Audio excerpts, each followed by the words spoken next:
صحابہ کو اس دنیا کی حقیقت کا اور آخرت کی حقیقت کا بڑے اچھے طریقے سے پتہ تھا، اور ان کو یہ بھی بڑا کلیئر تھا کہ اس دنیا کی بڑی سے بڑی چیز کو دے کر اگر جنت کی کوئی چھوٹی سے چھوٹی چیز بھی لے لی جائے تو یہ بڑے فائدے کا سودا ہے، یہ بڑا نفع کا سودا ہے۔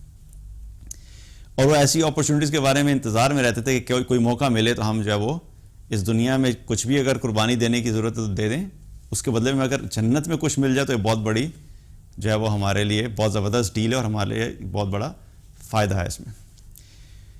مدینہ کی بات ہے کہ مدینہ میں ایک یتیم بچہ تھا، اور اس یتیم بچے کے کچھ درخت تھے کھجوروں کے۔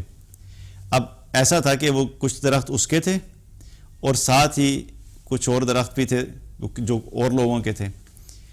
تو کیا ہوتا تھا کہ درختوں کے جو ہے نا بالکل اتنے قریب تھے کہ کئی دفعہ جب کھجوریں گرتی تھیں تو یہ سمجھ نہیں آتی تھی کہ کس کے درخت کی کھجوریں گری ہیں تو کون اٹھائے گا۔ تو اس یتیم بچے نے یہ سوچا کہ بہتر یہ ہے کہ میں اگر اپنے درختوں کے باہر ایک دیوار بنا لوں تاکہ جب میرے درختوں کی کھجوریں گریں تو میری طرف ہی گریں، تاکہ مجھے پتہ لگ جائے کہ یہ میرے درخت کی کھجوریں ہیں۔ اب جب اس نے دیوار بنانے کا فیصلہ کیا تو بناتے بناتے کیا ہوا کہ ایک درخت بیچ میں ایسا آ گیا جو کسی کا اور کا درخت تھا۔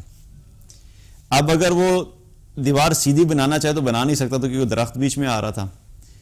تو اس نے یہ سوچا کہ میں جس کا بھی درخت ہے اس سے جا کے کہتا ہوں کہ اگر مجھے تھوڑی سی اجازت دے دے تو میں اپنی دیوار کو اس طریقے سے بنا لوں کہ درخت اس کا پھر میرے حصے میں آ جائے گا۔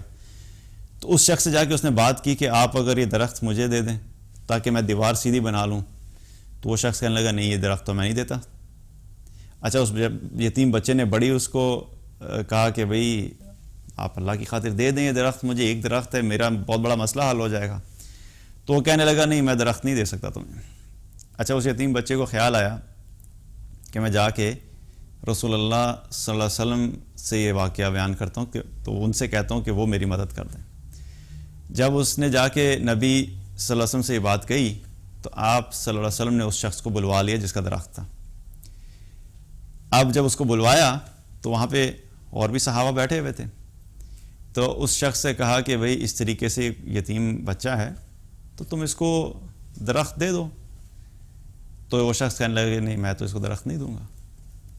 پھر آپ صلی اللہ علیہ وسلم نے کہا کہ تم یہ درخت اس کو دے دو، میں اس کے بدلے میں تمہیں جنت کے درخت کی ضمانت دیتا ہوں کہ تم یہ درخت دے دو، تمہیں اس کے بدلے میں جنت میں درخت ملے گا، میری گارنٹی ہے۔ یہ سننے کے باوجود اس نے کہا کہ جی میں نہیں دیتا۔ اب جب آپ صلی اللہ علیہ وسلم نے یہ سنا تو آپ خاموش ہو گئے۔ اب وہاں پہ صحابہ موجود تھے، ساری چیزیں سن رہے تھے باتیں۔ انہی صحابہ میں ایک صحابی موجود تھے، ابو دحداح رضی اللہ عنہ۔ ابو دحداح رضی اللہ عنہ کون تھے کہ مدینہ میں ان کا ایک باغ تھا، اور بڑا زبردست باغ تھا، 600 کھجور کے درخت تھے ان کے باغ میں، اور وہ مدینہ میں سب سے زیادہ مشہور تھا ان کا باغ، 600 کھجور کے درخت، اور اس پورے باغ کے درمیان میں ان کا گھر تھا، اور وہاں پر ایک جو تھا وہ میٹھے پانی کا کنواں بھی تھا۔ تو پورے مدینہ میں ان کے اس باغ کی جو تھی وہ شہرت تھی۔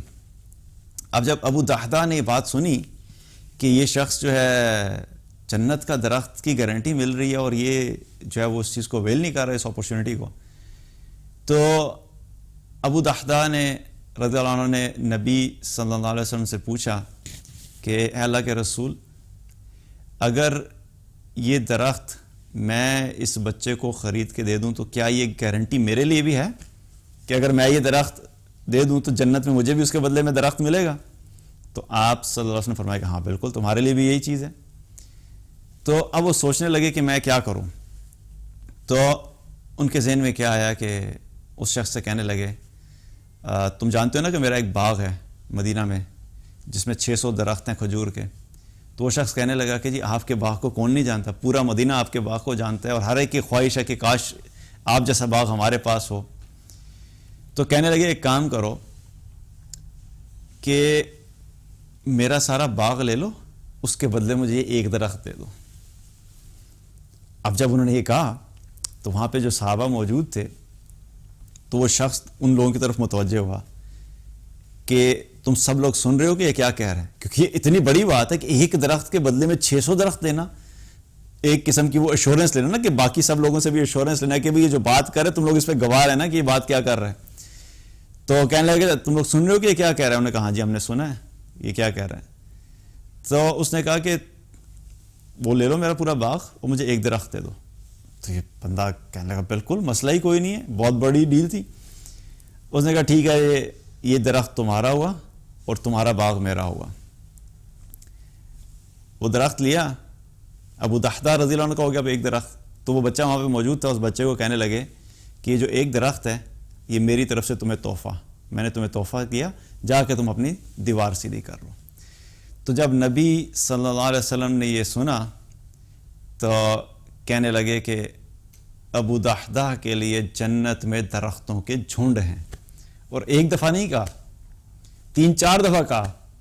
اتنی خوشی ہوئی آپ صلی اللہ علیہ وسلم کو کہ 3-4 دفعہ کہا کہ ابو دحدہ کے لیے جنت میں درختوں کے جھنڈ ہیں.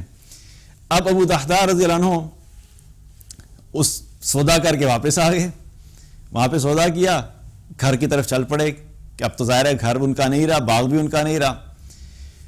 جب گھر کے باہر پہنچے کہ اندر جاؤں تو انہیں خیال آیا کہ اب تو میرا گھر نہیں ہے.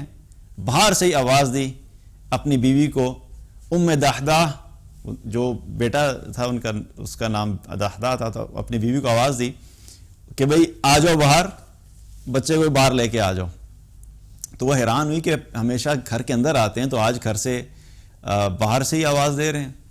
تو کہنے لگے بھئی یہ اب گھر ہمارا نہیں رہا. تو ان کی بیوی نے پوچھا کہ کیوں ہمارا گھر کیوں نہیں رہا؟ تو انہیں سارا قصہ بتایا کہ اس طریقے سے میں نے جنت کے درختوں کے بدلے میں یہ سارا کچھ دے دیا ہے.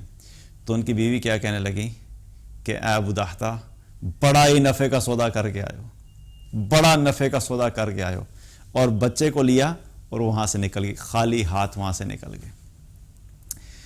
کیا پتہ لگتا ہے کہ صحابہ میں یہ چیز بڑی کلیئر تھی کہ دنیا جتنی مرضی ہمارے پاس آ جائے، جنت کے اندر اگر درخت کی ضمانت مل گئی تو اس کا کیا مطلب ہے کہ خالی درخت تو نہیں ہوگا نا.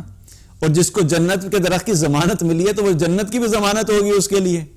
تو یہ اللہ کے رسول صلی اللہ علیہ وسلم سے ڈائریکٹ ضمانت ملنا یہ کوئی چھوٹی بات تھی. اور دوسری بات یہ کہ صحابہ کے اندر یہ چیز بڑی زیادہ تھی کہ وہ کسی بھی طریقے سے اپنی آخرت کو بہتر بنانے کی کوشش کرتے تھے.